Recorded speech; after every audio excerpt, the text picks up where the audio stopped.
ಎಲ್ಲರಿಗೂ ನಮಸ್ಕಾರ. ಭಾರತ ಬೆಳಗಿದ ಮಹನೀಯರು ಈ ಸರಣಿಯನ್ನ ಭಗವದ್ಗೀತೆಯ ಈ 14ನೇ ಬ್ಯಾಚ್ನಲ್ಲಿ ನಾವು ಮುಂದುವರಿಸ್ತಾ ಇದ್ವಿ. ಈಗಾಗಲೇ ಸುಮಾರೊಂದು 30ಕ್ಕೂ ಹೆಚ್ಚು ಜನರ ಬಗ್ಗೆ ಹಿಂದಿನ ಬ್ಯಾಚ್ಗಳಲ್ಲಿ ಮಾತನಾಡಲಾಗಿದೆ. ಈ ಬ್ಯಾಚ್ನಲ್ಲಿ ಕೂಡ ಅದೇ ರೀತಿಯ ಪ್ರತಿ ಶುಕ್ರವಾರ ಒಬ್ಬ ಮಹಾಪುರುಷರ ವ್ಯಕ್ತಿ ಪರಿಚಯನ ಮಾಡ್ತಕ್ಕಂತಹ ಒಂದು ಪ್ರಯತ್ನವನ್ನ ನಾನು ಮಾಡ್ತೀನಿ.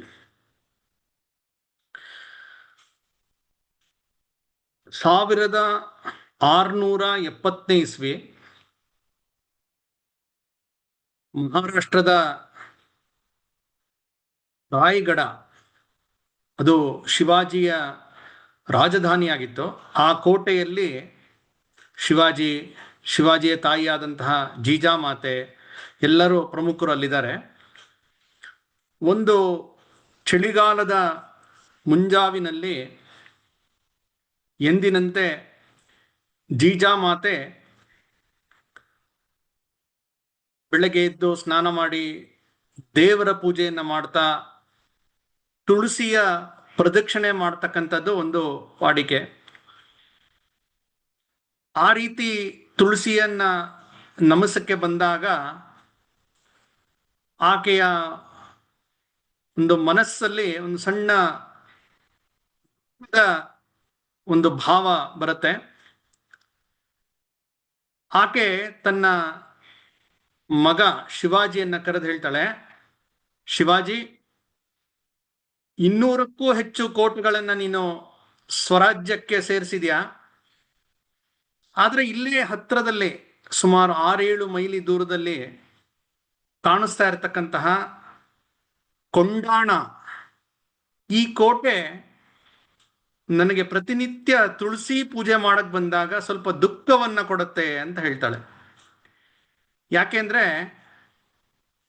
ಈ ರಾಯಗಢದಿಂದ ಕೂಗಳತೆ ದೂರದಲ್ಲಿದ್ದಂತಹ ಆ ಮತ್ತೊಂದು ದುರ್ಗಮವಾದಂತಹ ಕೋಟೆ, ಅದರ ಮೇಲೆ ಹಾರ್ತಾ ಇದ್ದಂತಹ ಆದಿಲ್ ಶಾಹನ ಹಸಿರು ಧ್ವಜ, ಆ ಹಸಿರು ಬಣ್ಣದ ಧ್ವಜ ಜೀಜಾಮಾತೆಗೆ ಅದು ಕಣ್ಣಿಗೆ ಕುಕ್ಕಂತೆ ಆಗ್ತಾ ಇರತ್ತೆ.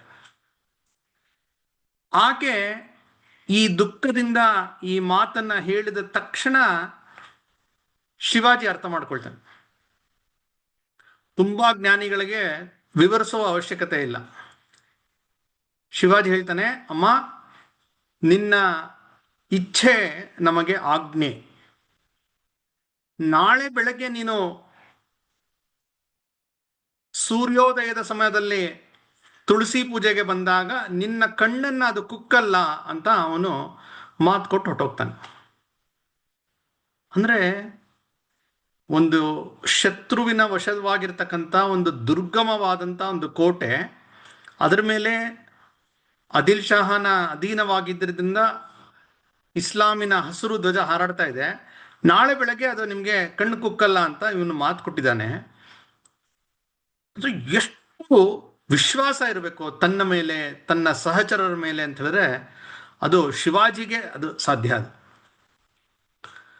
ಆ 6-7 ಮೈಲಿ ದೂರದಲ್ಲಿದ್ದಂತಹ ಆ ಕೊಂಡಾಣ ತುಂಬಾ ಪ್ರಾಚೀನವಾದಂತಹ ಒಂದು ಐತಿಹ್ಯ ಇರತಕ್ಕಂತಹ ಒಂದು ಕೋಟೆ ಆಗಿತ್ತು. ಕನಿಷ್ಠ 2000 ವರ್ಷದ ಇತಿಹಾಸ ಅದಕ್ಕಿತ್ತು. ಕೌಂಡಿನ್ಯ ಋಷಿಗಳು ಅಲ್ಲಿ ಇದ್ರು. ಕೌಂಡಿನ್ಯೇಶ್ವರ ಅಂತ ಹೇಳಿ ಒಂದು ಲಿಂಗವನ್ನ ಪ್ರತಿಷ್ಠಾಪನೆ ಮಾಡಿ ಪೂಜೆ ಮಾಡ್ತಾ ಇದ್ರು ಅನ್ನುವ ಒಂದು ಪ್ರತೀತಿ ಕೂಡ ಇದೆ. ತುಂಬಾ ಪ್ರಾಚೀನವಾದಂತಹ, ತುಂಬಾ ದುರ್ಗಮವಾದಂತಹ ಒಂದು ಕೋಟೆ. ಆ ಕೋಟೆ ಎಷ್ಟು ದುರ್ಗಮವಾಗಿದೆ ಅಂತ ಹೇಳಿದ್ರೆ ಅದಕ್ಕೆ 2 ಕಡೆಯಿಂದ ದ್ವಾರ ಇದೆ. ಒಂದು ಈಶಾನ್ಯದ ಕಡೆಯಿಂದ, ಮತ್ತೊಂದು ನೈಋತ್ಯ ಕಡೆಯಿಂದ. ಆ 2 ದ್ವಾರ ಬಿಟ್ಟು ಬೇರೆ ಕಡೆ ಹೋಗ್ಲಿಕ್ಕೆ ಸಾಧ್ಯ ಇಲ್ಲ. ಅತ್ಯಂತ ದುರ್ಗಮವಾದಂಥ, ಕಡಿದಾದಂತಹ ಒಂದು ಪರ್ವತದ ಮಧ್ಯೆ ಇರತಕ್ಕಂಥ ಒಂದು ಕೋಟೆ. ಇಂತಹ ಕೋಟೆಯನ್ನ ನಾನು ವಶಪಡಿಸ್ತೀನಿ ಅಂತ ಏನು ಶಿವಾಜಿ ಮಾತು ಕೊಟ್ಟಿದ್ದ, ಯಾರಿದಕ್ಕೆ ಸೂಕ್ತ ವ್ಯಕ್ತಿ ಅಂತ ಶಿವಾಜಿ ಯೋಚನೆ ಮಾಡಕ್ಕೆ ಹೊರಟಾಗ ಇದಕ್ಕೆ ಯಾರನ್ನೋ ಕಳ್ಸಕ್ಕಾಗಲ್ಲ, ತುಂಬಾ ಅನುಭವ ಇರಬೇಕು, ಯುದ್ಧದ ಒಂದು ತಂತ್ರಗಾರಿಕೆಯನ್ನು ಮಾಡ ಗೊತ್ತಿರಬೇಕು. ಮತ್ತೆ ಈ ಯುದ್ಧ ತುಂಬ ಎಳ್ಕೊಂಡು ಹೋಗೋಕ್ಕೆ ಸಮಯನೂ ಇಲ್ಲ, ಸಾಧ್ಯನೂ ಇಲ್ಲ. ಯಾಕೆಂದ್ರೆ ಆ ಒಂದು ಕೋಟೆಯ ಕಿಲ್ಲೆದಾರನಾಗಿದ್ದಂತಹ ಉದಯಭಾನು ರಾಥೋಡ್ ಅತ್ಯಂತ ಬಲಶಾಲಿ ರಜಪೂತ್ ಸರ್ದಾರ. ಅವನ ಜೊತೆ ಸುಮಾರು 1,500-2,000 ಸೈನ್ಯ ಇರುತ್ತೆ. ಮತ್ತೆ ಅವರು ಬೆಟ್ಟದ ಮೇಲಿದ್ದಾರೆ, ಇವರು ಕೆಳಗಡೆಯಿಂದ ಹೋಗ್ಬೇಕು, ಹೋಗಕ್ಕೆ ಕಷ್ಟ. ಕೆಳಗಡೆಯಿಂದ ಹೋಯ್ತು ಅಂತ ಹೇಳಿದ್ರೆ ಸಹಜವಾಗಿ ಮೇಲಿರ್ತಕ್ಕಂಥವ್ರಿಗೆ ಒಂದು ಅಡ್ವಾಂಟೇಜ್ ಇರುತ್ತೆ. ಈ ರೀತಿ ಅನೇಕ ಸವಾಲುಗಳಿದೆ. ಮತ್ತೆ ಇದನ್ನ ಒಂದು ರೀತಿಯ ಏಕ್ ಮಾರ್ ದೋ ತುಕಡ ಅಂತ ಹೇಳ್ತಲ್ಲ, ಆ ರೀತಿ ತಕ್ಷಣ ಮಾಡಬೇಕಾದಂಥ ಒಂದು ಸ್ವಿಫ್ಟ್ ಆಕ್ಷನ್ ಇದು. ಇದಕ್ಕೆ ಯಾರು ಸೂಕ್ತ ಅಂತ ಶಿವಾಜಿ ಯೋಚನೆ ಮಾಡಿದಾಗ ಅವನ ನೆನಪಿಗೆ ಬಂದಂತಹ ವ್ಯಕ್ತಿ ತಾನಾಜಿ ಮಾಲ್ಸುರೆ. ಈ ತಾನಾಜಿ ಮಾಲ್ಸುರೆ ಶಿವಾಜಿಯ ಒಂದು ಬಾಲ್ಯದ ಸ್ನೇಹಿತ. ತುಂಬ ಚಿಕ್ಕ ವಯಸ್ಸಿಂದ ಅವರಿಬ್ರು ಒಟ್ಟಿಗೆ ಆಟ ಆಡಿ ಬೆಳೆದಂಥ ಒಂದು ರೀತಿಯ ಚಡ್ಡಿ ದೋಸ್ತ್ ಅಂತಾರಲ್ಲ, ಆ ರೀತಿಯ ಸ್ನೇಹಿತರು, ಪ್ರಾಣ ಸ್ನೇಹಿತರು. ಶಿವಾಜಿಯ 13ನೇ ವಯಸ್ಸಿನಲ್ಲಿ ಶಿವಾಜಿ ಪೂನಾದಿಂದ ಹತ್ತಿರ ಇರತಕ್ಕಂಥ ಕಾಡಿನ ಮಧ್ಯದ ರೋಹಿಡೇಶ್ವರ ಲಿಂಗದಲ್ಲಿ, ಒಂದು ಕಾಡಿನ ಮಧ್ಯ ಒಂದು ಸ್ವಯಂಭೂ ಲಿಂಗ ಇರುತ್ತೆ ರೋಹಿಡೇಶ್ವರ ಅಂತ ಹೇಳಿ. ಅಲ್ಲಿ ಶಿವಾಜಿ 13 ವರ್ಷದ ಬಾಲಕ ತನ್ನ ಸಂಗಡಿಗರ ಜೊತೆ ಸೇರಿ ಅವನು ಹಿಂದವಿ ಸ್ವರಾಜ್ಯದ ಪ್ರತಿಜ್ಞೆ ಮಾಡಿರ್ತಾನೆ. ಹಿಂದೂ ಧರ್ಮ ಪ್ರತಿಷ್ಠಾಯೈ ಸಿದ್ಧ ಖಡ್ಗಾಹ ಸದಾ ವಯಂ ಅಂತ. ತಮ್ಮ ಪುಟ್ಟ ಕತ್ತಿಯಿಂದ ತಮ್ಮ ಬೆರಳನ್ನ ಕತ್ತರಿಸಿ ಅದರ ರಕ್ತದಿಂದ ಆ ಲಿಂಗಕ್ಕೆ ಅಭಿಷೇಕ ಮಾಡಿ ಪ್ರತಿಜ್ಞೆ ಮಾಡಿರ್ತಾರೆ. ಆಗ ಶಿವಾಜಿಯ ಜೊತೆ ಇದ್ದಂಥವನು ತಾನಾಜಿ. ಮುಂದೆ ಶಿವಾಜಿಗೆ ಅವನು 16ನೇ ವಯಸ್ಸಿನಲ್ಲಿ ಮೊದಲನೇ ಕೋಟೆ ತೋರಣಗಡ ಗೆದ್ದಾಗ ಜೊತೆ ಇದ್ದವನು ತಾನಾಜಿ. ಶಿವಾಜಿಗೆ ಒಂದೊಂದೇ ಕೋಟೆಯನ್ನು ಗೆಲ್ತಾ ಹೋದಂತೆ ಬಿಜಾಪುರದ ಆದಿಲ್ ಶಾಹನಿಂದ ಅನೇಕ ಸಂಕಟಗಳು ಬರುತ್ತೆ. ಆ ರೀತಿ ಬಂದಂತ ಒಂದು ಬಹಳ ದೊಡ್ಡ ಮೃತ್ಯು ಸಂಕಟ ಅದ್ಯಾವುದು ಅಂದ್ರೆ ಅಫಜಲ್ ಖಾನ್ ಅನ್ನುವ ಒಬ್ಬ ದೈತ್ಯ ಶಿವಾಜಿಯನ್ನ ಹಿಡಿಲಿಕ್ಕೆ ಬಂದಿರ್ತಾನೆ. ಅವನ ಸಂಹಾರ ಆದಂತ ಪ್ರತಾಪಗಢದಲ್ಲಿ ಶಿವಾಜಿಯ ಬಲಗೈ ಬಂಟನಾಗಿದ್ದವನು ತಾನಾಜಿ ಮಾಲ್ಸುರೆ. ಶಿವಾಜಿ ಅವನು ಸಿಂಧುದುರ್ಗ ಕಟ್ಟಬೇಕು ಅಂತ ನಿಶ್ಚಯ ಮಾಡಿದಾಗ ಅದರ ಮೇಲ್ವಿಚಾರಣೆಯನ್ನು ತಾನಾಜಿ ಕೊಟ್ಟಿರ್ತಾನೆ. ಅಂದ್ರೆ ಅನೇಕ ರೀತಿಯಲ್ಲಿ ಶಿವಾಜಿಯ ಜೊತೆಗೆ ಇರ್ತಾನೆ. ಮತ್ತು ಅತ್ಯಂತ ಒಂದು ಪರಾಕ್ರಮಿ ಹೋರಾಟಗಾರ. ಶಿವಾಜಿ ಆಗ್ರಾದಿಂದ ತಪ್ಪಿಸ್ಕೊಂಬರ್ಬೇಕಾದ್ರೆ ಕೂಡ ಅದರ ಒಂದು ಯೋಜನೆಯಲ್ಲಿ ತಾನಾಜಿಯ ಒಂದು ಕೈ ಚಳಕ ಇರುತ್ತೆ. ಹೀಗೆ ಅನೇಕ ದೃಷ್ಟಿಯಿಂದ ಇದಕ್ಕೆ ಸೂಕ್ತವಾದಂತಹ ವ್ಯಕ್ತಿ ತಾನಾಜಿ ಅಂತ ಶಿವಾಜಿಗೆ ಬಲವಾಗನ್ಸತ್ತೆ. ಹೇಳಿ ಕಳಿಸ್ತಾನೆ. ಶಿವಾಜಿ ಮಹಾರಾಜ ಕರಿತಾ ಇದ್ದಾರೆ, ತಕ್ಷಣ ಬರಬೇಕು, ಕೊಂಡಾಣದ ಒಂದು ಹೋರಾಟ ಮಾಡಿ ಗೆಲ್ಲಬೇಕಾಗಿದೆ ಅಂತ ಹೇಳಿ ಕಳಿಸ್ತಾರೆ. ನೋಡಿ, ಇದೆಲ್ಲ ನಡೀತಾ ಇರೋದು ಬೆಳಗ್ಗೆ, ಮಾರನೇ ದಿವಸ ಬೆಳಗ್ಗೆ, ಅಂದ್ರೆ ಇನ್ನು 24 ಗಂಟೆಯೂ ಉಳಿದಿಲ್ಲ. ಅಂತಹ ಒಂದು ಕಡಿಮೆ ಸಮಯದಲ್ಲಿ ಮಾಡಬೇಕಾದಂಥ ಒಂದು ಆಪರೇಷನ್, ಅಂತಹ ಒಂದು ಕಾರ್ಯಕ್ಕೆ ತಾನಾಜಿಯೇ ಸರಿ ಅಂತ ಶಿವಾಜಿ ಹೇಳಿ ಕಳಿಸ್ತಾನೆ. ಈ ಸುದ್ದಿಯನ್ನು ತಗೊಂಡೋಗಿ ಆ ತಾನಾಜಿಯ ಒಂದು ಹಳ್ಳಿಗೆ ಹೋಗಿ ಆ ಸುದ್ದಿಯನ್ನು ಕೊಡ್ತಾರೆ. ಆಗ ಗೊತ್ತಾಗತ್ತೆ ತಾನಾಜಿಯ ಮಗ ರಾಯ್ಬಾ ಅವನ ಮದುವೆ ಯೋಜನೆ ಆಗಿರುತ್ತೆ. ಆ ಮದುವೆಯ ತಯಾರಿ ಮಾಡ್ತಾ ಇರ್ತಾರೆ. ಮದುವೆಯ ಒಂದು ಮಂಗಳಕರವಾದಂತಹ ಉಡುಪು ಹಾಕೊಂಡು ಸಂಭ್ರಮದಿಂದ ಮದುವೆಗೆ ತಯಾರಿ ಮಾಡ್ತಾ ಇದ್ದಾರೆ. ನಾವು ಕಲ್ಪನೆ ಮಾಡ್ಕೊಳ್ಬೋದು, ಒಂದು ಮದುವೆ ಅಂತ ಹೇಳಿದ್ರೆ ಯಾವ ರೀತಿಯ ಒಂದು ಮನೆಯೆಲ್ಲ ಅಲಂಕಾರ ಮಾಡಿ ಹೊಸ ಬಟ್ಟೆಗಳು ಹಾಕೊಂಡು ಅದಕ್ಕೆ ಸಿದ್ಧತೆ ಮಾಡ್ತಾ ಇರ್ತಾರೆ. ಒಂದು ರೀತಿಯ ಒಂದು ಸಂಭ್ರಮದ ಸಡಗರದ ವಾತಾವರಣ ಇದೆ. ಆ ಸಮಯದಲ್ಲಿ ಶಿವಾಜಿ ಕಳಿಸಿದಂತಹ ರಾಜದೂತ ಅವನು ಕುದುರೆ ಮೇಲೆ ಬರ್ತಾನೆ. ಆ ಬಂದಂಥ ಸೈನಿಕ ಒಂದು ಪತ್ರದಲ್ಲಿ ಈ ಸಂದೇಶವನ್ನ ತಾನಾಜಿ ಮಾಲ್ಸುರೆಗೆ ಕೊಡ್ತಾನೆ. ಒಂದು ಶುಭ್ರ ಮಂಗಳ ವೇಷ ಧರಿಸಿದಂತಹ ತಾನಾಜಿ ಮಾಲ್ಸುರೆ ಆ ಒಂದು ಪತ್ರವನ್ನು ತೆಗೆದು ಓದ್ತಾನೆ. ಓದ್ತಾ ಇದ್ದಂಗೆ ಏನು ಮಾತಾಡಲ್ಲ, ಎಲ್ಲ ಒಳಕ್ಕೆ ಹೋಗ್ತಾನೆ. ಅಲ್ಲಿದ್ದಂಥ ಅವರ ಸ್ನೇಹಿತರು ಸಂಬಂಧಿಕರೆಲ್ಲ ಏನು ಬಂದಿದೆ ಸುದ್ದಿ ಅಂತ ಕುತೂಹಲದಿಂದ ಕಾಯ್ತಾ ಇರಬೇಕಾದ್ರೆ ಒಳಕ್ಕೆ ಹೋದಂತಹ ಆ ಮಂಗಳ ವೇಷ ಧರಿಸಿದಂತಹ ತಾನಾಜಿ ಮಾಲ್ಸುರೆ ವಾಪಸ್ ಮನೆಯಿಂದ ಹೊರಕ್ಕೆ ಬರ್ತಾ ಯುದ್ಧದ ಬಟ್ಟೆ ಹಾಕೊಂಡು ಬರ್ತಾನೆ. ಎಲ್ಲರೂ ಒಂದ್ಸಲಿ ಗಾಬರಿ ಆಗ್ತಾರೆ, ಏನು ಒಳ್ಳೆ ಮನೇಲಿ ಮದುವೆ ಇದೆ, ಈ ಸಮಯದಲ್ಲಿ ಅವನು ಯುದ್ಧದ ಬಟ್ಟೆ ಹಾಕೊಂಡು ಎಲ್ಲ ಹೊರಟಿದಾನಲ್ಲ. ಅಂದ್ರೆ ಮದುವೆ ಯಾರಿಗೆ ಆಗ್ಬೇಕೋ ಆ ವರನ ತಂದೆ, ಅಂದ್ರೆ ಒಂದ್ಸಲ ಕಲ್ಪನೆ ಮಾಡ್ಕೊಳ್ಬೋದು ಹೇಗಿರುತ್ತೆ ಅಂತ ಪರಿಸ್ಥಿತಿ.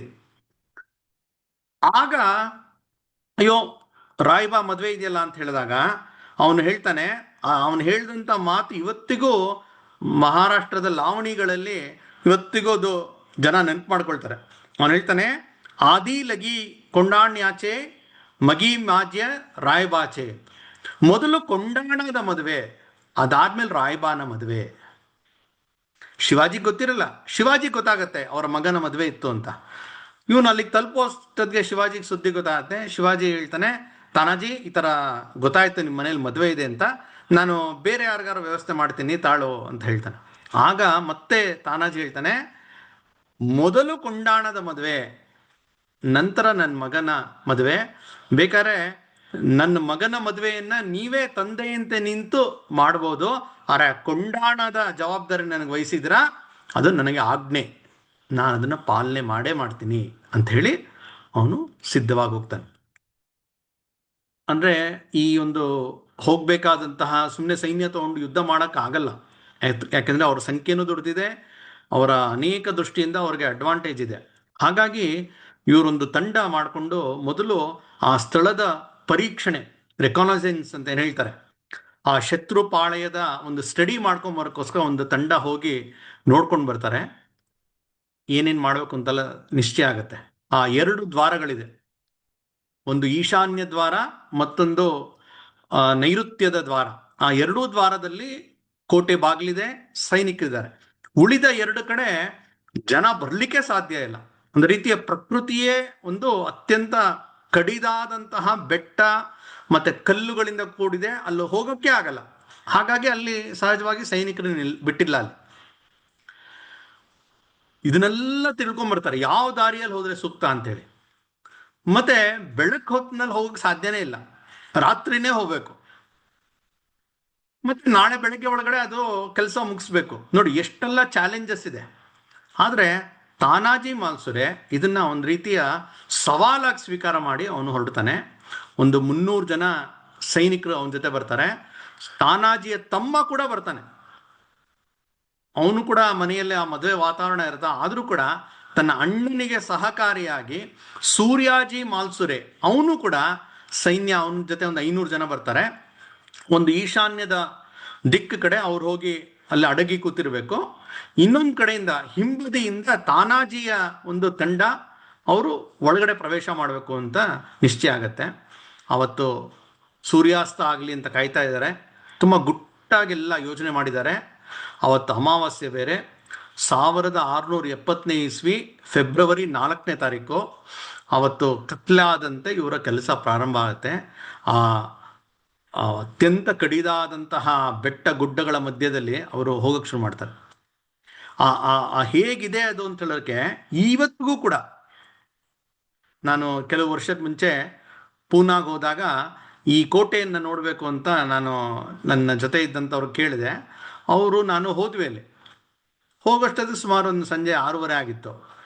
ಆಮೇಲೆ ಅಲ್ಲಿ ಬಿಡಲೇ ಇಲ್ಲ. ಯಾಕೆಂದರೆ ಅದು ಎಷ್ಟು ದುರ್ಗಮವಾಗಿದೆ ಆ ಒಟ್ಟು ಆ ಜಾಗ, ಆ ಕಾಡು ಮತ್ತು ಆ ಬೆಟ್ಟ ಗುಡ್ಡ ಅಂತ ಹೇಳಿದ್ರೆ ಸಂಜೆ 6 ಗಂಟೆ ನಂತರ ಬಿಡೋದೇ ಇಲ್ಲ. ಇವತ್ತಿಗೂ ಆ ನಿಯಮ ಇದೆ. ಅಷ್ಟು ಒಂದು ರೀತಿಯ ಭಯಾನಕವಾದಂಥ ಕಾಡಿರ್ತಕ್ಕಂಥ ಆ ಜಾಗ. ಇವರು ಅದೇ ಸಮಯದಲ್ಲೇ ತಮ್ಮ ಒಂದು ಸೈನ್ಯವನ್ನು ನಿಧಾನಗೆ, ಹೇಗೆ ಒಂದು ಬೆಕ್ಕು ಗುಟ್ಟಾಗಿ ಅದು ಮುಂದಕ್ಕೆ ಹೋಗ್ತಾ ಹೋಗುತ್ತೆ, ಇವರು ಚಲಿಸ್ತಾ ಒಳಗಡೆ ಹೋಗ್ತಾ ಹೋಗ್ತಾರೆ. ಸುಮಾರು 2500 ಅಡಿ ಎತ್ತರ ಇರತಕ್ಕಂತಹ ಒಂದು ಪರ್ವತ, ಅದರ ಮೇಲೆ ಒಂದು ಕೋಟೆ ಇದೆ, ದುರ್ಗಮವಾಗಿದೆ.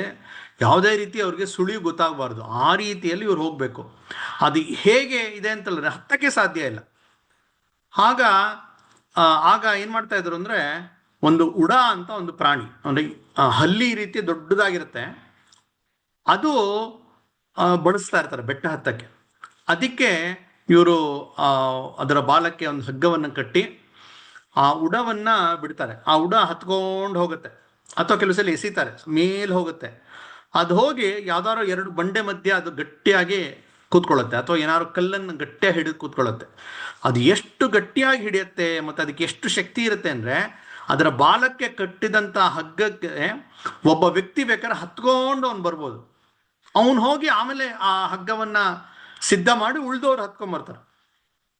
ಆ ರೀತಿ ಎಲ್ಲರೂ ತಮ್ಮ ಉಡಗಳನ್ನ ಹಾಕಿ ಅವರು ಹತ್ತಕ್ಕೆ ಶುರು ಮಾಡ್ತಾರೆ. ಯಾಕಂದ್ರೆ ಸುಮಾರು ಒಂದು 300 ಜನ ಇದ್ದಾರೆ. ಆನಾಜಿ ಹತ್ರ ಒಂದು ಉಡ ಇರುತ್ತೆ, ಅವನು ಅನೇಕ ವರ್ಷದಿಂದ ಅದನ್ನ ಪ್ರೀತಿಯಿಂದ ಸಾಕಿರ್ತಾನೆ. ಯಶವಂತಿ ಅಂತ ಅದರ ಹೆಸರು. ಆ ಉಡಕ್ಕೆ ಹೇಳ್ತಾನೆ, ನೋಡು, ನೀ ನನ್ನ ಜೊತೆ ಎಷ್ಟು ವರ್ಷದಿಂದ ಎಷ್ಟು ಯುದ್ಧಗಳಲ್ಲಿ ಭಾಗವಹಿಸಿದ್ಯಾ, ಇವತ್ತು ಕೂಡ ಒಂದು ಬಹಳ ಮಹತ್ವವಾದಂಥ ಯುದ್ಧ ಮಾಡಿ ನಾವು ಗೆಲ್ಲಬೇಕಾಗಿದೆ, ಹಾಗಾಗಿ ಹೋಗು ನೀನು ಅಂತ ಬಿಡ್ತಾನೆ. ಅದು ಹೋಗುತ್ತೆ, ಅದು ಒಂದು ಕಡೆ ಹಿಡ್ಕೊಳ್ಳುತ್ತೆ. ಈ ಹಗ್ಗ ಹಿಡಿದ್ರೆ ಅದು ಜಾರ್ಕೊಂಡು ಕೆಳಗಡೆ ಬಿದ್ದೋಗುತ್ತೆ. ಯಾಕೋ ಏನಾಯ್ತಲ್ಲ ಅಂತ ಮತ್ತೆ ಇನ್ನೊಂದ್ಸಲಿ ಅದನ್ನ ಕಳಿಸ್ತಾನೆ. ಅದು ಹೋಗಿ ಆ ಒಂದು ಸರಿಯಾದಂಥ ಕಲ್ಲನ್ನು ಗಟ್ಟಿಯಾಗಿ ಹಿಡ್ಕೊಳ್ಳುತ್ತೆ. ಮತ್ತೆ ಒಂದ್ಸಲಿ ಚೆಕ್ ಮಾಡಿ ನೋಡ್ರೆ ಮತ್ತೆ ಜಾರ್ ಬಿದ್ದೋಗುತ್ತೆ. ಇವ್ನು ತುಂಬಾ ಸಿಟ್ಟು ಬಂದ್ಬಿಡುತ್ತೆ. ಮೊದಲೇ ಸಮಯ ಆಗ್ತಾ ಇದೆ, ಇಂಥ ಸಮಯದಲ್ಲಿ ನೀ ಕೈ ಕೊಡ್ತಾ ಇದೆಯಲ್ಲ ಅಂತ ಹೇಳಿ ಆ ಯಶವಂತಿ, ಆ ಮೂಕ ಪ್ರಾಣಿ, ಆ ಉಡ, ಅದನ್ನ ಇವನೇನು ಸಾಕಿರ್ತಾನೆ, ಅದಕ್ಕೆ ಅವನು ಹೇಳ್ತಾನೆ, ನೋಡು, ನಿನ್ನ ಅತ್ಯಂತ ಪ್ರೀತಿಯಿಂದ ಸಾಕಿದ್ದೀನಿ, ಅತ್ಯಂತ ಮುಖ್ಯವಾದಂಥ ಕೆಲಸದಲ್ಲಿ ನೀನು ಸಹಕಾರ ಕೊಡ್ತಾ ಇಲ್ಲ ಅಂತ ಹೇಳಿದ್ರೆ ನಾನು ಅದು ಯಾವುದನ್ನು ಲೆಕ್ಕಿಸದೆ ನಿನ್ನ ಕತ್ತರಿಸಾಕ್ಬಿಡ್ತೀನಿ. ಈ ಸಲ ನೀನು ಮಾಡಲೇಬೇಕು ನಿನ್ನ ಕೆಲಸವನ್ನ ಅಂತೇಳಿ 3ನೇ ಸಲ ಅದನ್ನ ಹಾಕಿದಾಗ ಅದು ಹೋಗಿ ಅತ್ಯಂತ ಬಲವಾಗಿ ಹಿಡಿದುಕೊಳ್ಳುತ್ತೆ, ಹತ್ಕೊಂಡು ಬರ್ತಾನೆ ತಾನಾಜಿ. ಹೀಗೆ ಒಬ್ಬೊಬ್ಬರೇ ಮೇಲೆ ಹತ್ಕೊಂಡ್ಬರ್ತಾರೆ. ಅಲ್ಲಿ ಇಲ್ಲಿ ಕಾಣಿಸಿದಂತಹ ಒಬ್ಬೊಬ್ಬರೇ ಕಾವಲ್ಗಾರನ್ನ ಇವರು ಕೊಚ್ಚಾಕಕ್ಕೆ ಶುರು ಮಾಡ್ತಾರೆ. ಕ್ರಮೇಣ ಹೋಗ್ತಾ ಒಳಗಡೆ ಸುದ್ದಿ ಗೊತ್ತಾಗ್ಬಿಡುತ್ತೆ, ಈ ಥರ ಶಿವಾಜಿಯ ಸೈನಿಕರು ಬಂದ್ಬಿಟ್ಟಿದ್ದಾರೆ ಅಂತ. ತಕ್ಷಣ ಆ ಸೈನ್ಯ, ಆ ಉದಯಭಾನು ಕಡೆಯ ಸೈನ್ಯ ಅವರು ಮೇಲೆರಗೆ ಬರ್ತಾರೆ. ಹರ ಹರ ಮಹಾದೇವ್ ಅಂತ ಹೇಳಿ ತಾನಾಜಿಯ ಒಂದು ಏನು ಸೈನಿಕರಿದ್ರು ಅವರು ಕೂಡ ಯುದ್ಧ ಮಾಡಕ್ಕೆ ಶುರು ಮಾಡ್ತಾರೆ. ಒಂದಷ್ಟು ಜನ ಈ ಶಿವಾಜಿಯ ಸೈನಿಕರು ಆ ಕಡೆ ಹೋಗಿ ಆ ಈಶಾನ್ಯದ ಬಾಗಿಲನ್ನ, ಕೋಟೆಯನ್ನು ತೆಗೆದೇ ಬಿಡ್ತಾರೆ. ಆ ಕಡೆಯಿಂದ ಸೂರ್ಯಾಜಿ ಕೂಡ ತನ್ನ ಸೈನ್ಯವನ್ನು ತಗೊಂಡು ಹೊರಡೆ ಬರ್ತಾನೆ. ಒಂದು ಘೋರವಾದ ಯುದ್ಧ ನಡೆಯಕ್ಕೆ ಶುರು ಆಗುತ್ತೆ. ಉದಯಭಾನು ಅವನು ಒಬ್ಬ ಅತ್ಯಂತ ಪರಾಕ್ರಮಿ ಸರ್ದಾರ. ಅವನು ನಿದ್ದೆ ಮಾಡ್ತಾ ಇದ್ದಾನೆ. ಅವನಿಗೆ ಹೋಗಿ ಎಬ್ಬಿಸ್ತಾರೆ, ಈ ಥರ ಶಿವಾಜಿ ಸೈನಿಕರು ಬಂದ್ಬಿಟ್ಟಿದ್ದಾರೆ ಅಂತ. ಅವನು ಒಳ್ಳೆ ನಿದ್ದೆ ಮಾಡ್ತಾ ಇರ್ತಾನೆ. ಶಿವಾಜಿ ಸೈನಿಕರು ಹೆಂಗೆ ಬರ್ತಾರೆ ಅಂದ್ಬಿಟ್ಟು ಅವನ ಹತ್ರ ಒಂದು ಆನೆ ಇರುತ್ತೆ. ಆ ಆನೆ ಹೇಗೆ ಅಂದರೆ ಅದಕ್ಕೆ ಚೆನ್ನಾಗೆ ಕುಡಿಸ್ಬಿಟ್ಟಿರ್ತಾರೆ ಹೆಂಡವನ್ನು. ಆ ಆನೆಯನ್ನು ಬಿಟ್ಟರೆ ಅದು ಎದ್ವಾ ಎಲ್ಲರ ಮೇಲೂ ನಡ್ಕೊಂಡೋಗಿ 100 ಜನನ ಕೊಂದಾಕ್ಬಿಡುತ್ತೆ. ಅಂತಹ ಒಂದು ಆನೆ ಇರುತ್ತೆ. ಆ ಆನೆನ ಉಪಯೋಗಿಸಿ ನಾನು ನಿದ್ದೆ ಮಾಡಬೇಕು ಅಂತ ಹೇಳಿ ಅವನು ಮಲ್ಕೊಂಡ್ಬಿಡ್ತಾನೆ.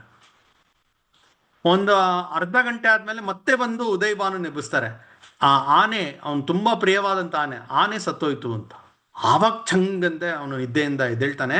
ಯಾಕೆಂದರೆ ಏನಿದು, ನಮ್ಮ ಸೈನಿಕರಿದ್ದಾರೆ, ಇಷ್ಟು ದೊಡ್ಡ ಸಂಖ್ಯೆ ಇದೆ, ಶಿವಾಜಿ ಸೈನಿಕರು ಹೇಗೆ ಮುಂದುವರೆಗೆ ಸಾಧ್ಯ ಆಯಿತು ಅಂತ ಹೇಳಿ ತಕ್ಷಣ ಅವನು ತನ್ನ ಒಂದು ಕತ್ತಿಯನ್ನು ತಗೊಂಡು ಅವನು ರಣಾಂಗಣಕ್ಕೆ ಧುಮುಕ್ತಾನೆ. ಜೋರಾಗಿ ಯುದ್ಧ ನಡೀತಾ ಇದೆ. ಎರಡೂ ಕಡೆ ಅತ್ಯಂತ ಒಂದು ಘೋರವಾದ ಯುದ್ಧ ನಡೀತಾ ಇದೆ. ಆ ಉದಯಭಾನು ಕಡೆ ಇದ್ದಂತಹ ಆ ಸೈನಿಕರಲ್ಲಿ ಅದೆಷ್ಟೋ ಜನ ಆಗಲೇ ಅವರು ಸತ್ತು ಬಿದ್ದಿದ್ದಾರೆ. ಈ ದೃಶ್ಯವನ್ನು ಕಂಡಂಥ ಉದಯಭಾನುಗೆ ಬಹಳ ಸಿಟ್ಟು ಬರುತ್ತೆ. ಅವನು ಆ ಯುದ್ಧ ಮಾಡಿಕೊಂಡು ತಾನಾಜಿ ಯುದ್ಧ ಮಾಡ್ತಾನೆ, ಅದತ್ರ ಬರ್ತಾನೆ. ಅಂದರೆ ಅವನು ತಾನಾಜಿಯನ್ನು ಎದುರಿಸ್ಬೇಕು, ಅವನೇ ನಾಯಕ ಅಂತ ಹೇಳಿ ಆ ಉದಯಭಾನು ಎದುರುಗಡೆ ಮುಖಾಮುಖಿ ಆಗ್ತಾರೆ. ನೋಡಿ, ಈ ತಾನಾಜಿ ಮಾಲ್ಸುರೆ ಅವನು ಸುಮಾರು ಮಧ್ಯಾಹ್ನದಿಂದ ಅವರು ಗುಟ್ಟಾಗಿ ಅಡುಗೆ ಕೂತಿದ್ದಾರೆ. ರಾತ್ರಿ ಸಂಜೆಯಿಂದ ಪೂರ್ತಿ ಕತ್ಲಾದ್ಮೇಲೆ ಹತ್ಕೊಂಡು ಬಂದಿದ್ದಾರೆ. ಸುಮಾರು ಹೊತ್ತಿನ ಯುದ್ಧ ಮಾಡ್ತಾರೆ, ಇಷ್ಟು ದಣಿವಿದ್ದಾರೆ. ಆದರೆ ಉದಯಭಾನು ಒಳ್ಳೆ ಊಟ ಮಾಡಿ ಒಳ್ಳೆ ನಿದ್ದೆ ಮಾಡಿದ್ದಾನೆ, ಫ್ರೆಶ್ ಆಗಿ ಬಂದಿದ್ದಾನೆ. ಇವನು ಆಗಲೇ ಸಾಕಷ್ಟು ತಾನಾಜಿ ಯುದ್ಧ ಮಾಡಿ ಮೈಕೈಯೆಲ್ಲ ಗಾಯ ಆಗ್ಬಿಟ್ಟಿರುತ್ತೆ. ಯಾವಾಗ ಈ ಉದಯಭಾನು ಎದುರುಗಡೆ ಬರ್ತಾನೆ, ಇಬ್ರು ಒಬ್ರಿಗಿಂತ ಒಬ್ರು ವೀರಾದಿ ವೀರರು, ಇಬ್ರು ಯುದ್ಧ ಮಾಡಕ್ಕೆ ಶುರು ಮಾಡ್ತಾರೆ. ಇಬ್ರು ಸೋಲ್ತಾ ಇಲ್ಲ. ಅಂದ್ರೆ ಒಂದೇ ಸಾಮರ್ಥ್ಯ ಇರತಕ್ಕಂತಹ ಪರಾಕ್ರಮಿಗಳು ಇಬ್ರು ಯುದ್ಧಕ್ಕೆ, ಅಂದ್ರೆ ಅನೇಕರು ನೋಡ್ತಾ ನಿಂತ್ಕೊಂಡ್ಬಿಡ್ತಾರೆ. ಆ ರೀತಿಯ ಒಂದು ಒಂದು ಭಯಂಕರವಾದಂತಹ ಒಂದು ಕಾಳಗ ನಡೀತಾ ಇದೆ ಇವರಿಬ್ಬರ ಮಧ್ಯದಲ್ಲಿ. ಇಬ್ರು ಸೋಲ್ತಾ ಇಲ್ಲ. ಆದರೆ ಇಲ್ಲೊಂದು ವಿಚಿತ್ರ ನಾವು ಗಮನಿಸಬೇಕು. ಒಂದ್ ಕಡೆ ತಾನಾಜಿ ಮಾಲ್ಸುರೆ ಅವನು ಈ ಸ್ವರಾಜ್ಯಕ್ಕಾಗಿ ಸ್ವಾಭಿಮಾನದಿಂದ ನಮ್ಮ ಹಿಂದೂ ಧರ್ಮ ಉಳಿಬೇಕು ಅನ್ನೋಕ್ಕೋಸ್ಕರ ಶಿವಾಜಿ ಮಾಡ್ತಾ ಇರತಕ್ಕಂಥ ಆ ಕೆಲಸಕ್ಕೆ ಪೂರಕವಾಗಿ ಅವನು ಹೋರಾಟ ಮಾಡ್ತಾ ಇದ್ದಾನೆ. ತನ್ನ ಪ್ರಾಣವನ್ನ ಪಣಕ್ಕಿಟ್ಟು ಹೋರಾಟ ಮಾಡ್ತಾ ಇದ್ದಾನೆ. ಆದರೆ ಎದುರುಗಡೆ ಇರತಕ್ಕಂತಹ ಉದಯ್ ಭಾನು ರಾಥೋಡ್, ಒಬ್ಬ ರಜಪೂತ ಸರ್ದಾರ, ಅವನು ಹಿಂದೂನೇ.